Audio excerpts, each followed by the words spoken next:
Kurte filma derhêner Cabbar Alp ya bi navê çinema de demeke nêz de derkeve pêşverê hunerhêzan. Kurte film li ser serpêhatiyên zarokekî piçûk re balê dikşîne ser jiyana mirovên ku di sala 2016 de li Cizîrê ji cû û warên xwe hatine derxistine.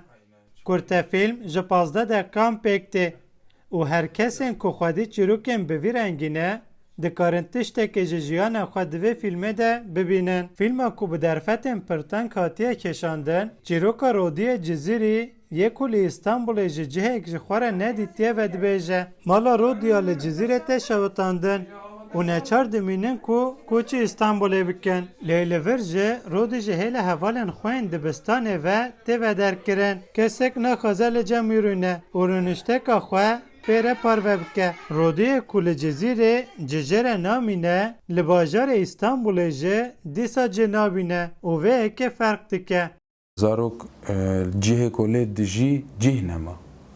O hat bajarek mezin, ket nav civakeke mezin. O her tiş xerîbe jê re, li wir jî ji xwe re cih nabîne. Hem cihê ku lê dijî cih nema jê re, hem jî cihê ku hat jê re cih nema.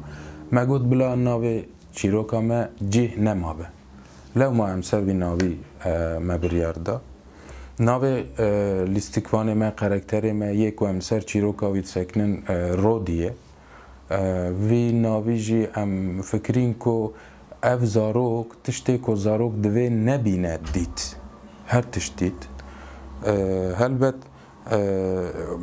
di mijarê de bi xwe ewek jî heye behsa yani pişaftinê, asîmîlasyonê jî tê kirin.